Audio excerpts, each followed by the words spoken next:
Hello, beautiful souls. So in this video, before we continue with the Karen series, I want to talk about dreams because this is something that I'm very passionate about. And as you all know, I also do dream regression. And with the dream regression, well, maybe a lot of you don't know because I don't really mention it often, but with the dream regression, what we're doing is we're going into the moment that you're having the dream. It could be something like a feeling, a vision that you had, an image, something that you heard that was very profound to you. It had a lot of meaning. And with that, we go into a regression, whether it is a trans regression, meaning maybe you did plant medicine and you need to go back into the moment to better understand what happened, or you having a dream where something significant happened, but you can only remember this little much. So with that, we go into the dream regression to pick up everything else that you need to understand. What was the meaning of it? What were you supposed to learn from it? Why was it happening? What was any significance?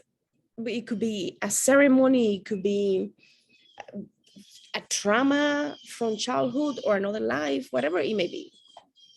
I work with a lot of people that have nightmares because the nightmares normally don't let people sleep. And a lot of people become very afraid of going to sleep. They're a little afraid because they know something's going to happen. Like I have different clients where the moment that they're sleeping, something feels like something is on them, or they feel like they're going to die, or they feel like they're choking, or they feel like they're going into the same dream nightmare where something really, really bad was happening, like being in an area where they were killing someone or they were being killed.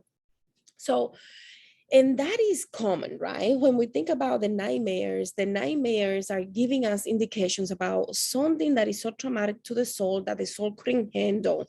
So it needs the person here now to incorporate and bring self-awareness in order to start healing. So when you think about the purpose of those dreams, they're there to give us lessons, to teach us things, to help us uncover a higher perspective of who we are.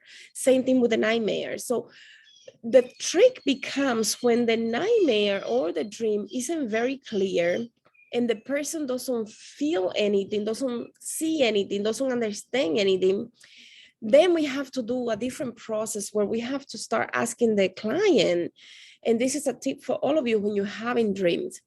When you have the dream and you're seeing other people, sometimes it's your soul projecting to you yourself from a different perspective, from a third party perspective or the opposite perspective, so that you can see how this is affecting you. For example, let's say you have issues with arrogance and you're in a dream where somebody's being very arrogant. You might be the person that is interacting with the person that is very arrogant because you cannot see yourself as arrogant. But when you see yourself from the outside, you say, wow, that person was very arrogant. And then something about that person that was very arrogant reminds you about yourself. So did that make sense? You're having a dream and let's say the person has an issue with the mother, and you're having a conversation with the mother and the person, the daughter of the woman, and you're the third person. When you're having that interaction as a third person party, your soul is projecting you in that third person party in order for you to see the interaction between the other two people. So you might think the dream has nothing to do with you, but in reality, it's your soul projecting an issue that needs to be resolved, whether it is with a family member, friends, yourself. It can just be yourself. I'll give you an example. So let's say you're having issues with ringing in the ears. That's very common, right? You have no idea why. You might be thinking it's because I need to raise my vibration. I need to, maybe there are lower entities, maybe they're very high entities, and you're confused. When you go into a dream, you might see yourself outside of someone having that experience and seeing what's happening to that person having that experience. So if there is somebody there, let's say your cousin is there and your cousin you know your cousin is having the issues with the ears in that dream, and you're like, wow, you have issues with the ear, your ears are ringing, and your cousin is like, yeah, because I'm seeing an angel, but I cannot see the angel, but I can feel the presence, so this is very confusing. And you may be like, whoa, and then you realize, oh my God, that was just for me to understand what happens to me when I feel this ear ringing.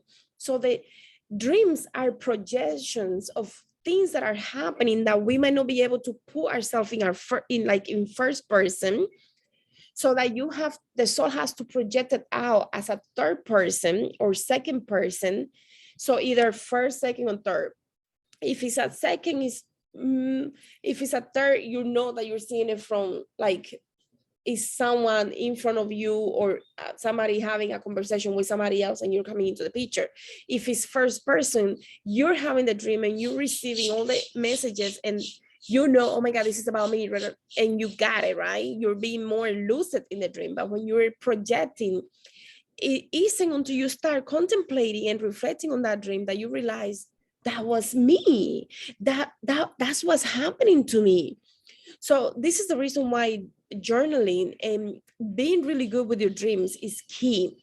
The dreams have everything, absolutely everything that you need to work on in order for you to feel whole, to feel like you understand the purpose of this experience, to feel enlightened, really. So whenever you consider, I don't know why it turned, there you go. I think it's the sun shining. Whenever you consider what is happening in the dream, is it something directly happening with you? Sometimes it's something that you're doing for other people. You're helping other people, you're picking up messages, but when it's something that you need to work on, you might see it projected out if it's too much for you to see it from your first person perspective. When something is like something that your soul, you as a person, has refused to understand for a long time, sometimes your soul is going to say, you know, we're going to have to give it to her in a second or third person because she is just not getting it. So when you see it from a second and third person, it's because your soul is projecting those pieces so that you can pick up the pieces in order for you to understand what you need to work on. I hope that makes sense. I'm sorry that the light is coming in and out. So it's, yeah, okay. Sorry about that. I'm doing sessions from home today and I enjoying the beautiful patio. All right, guys, I'm going to leave it here because it's hard for me to see if you guys are going to be able to see me. Okay. I hope you got something amazing out of this. With the soul regression, so much powerful information comes through from spirit guides, from your ancestors, from your higher self.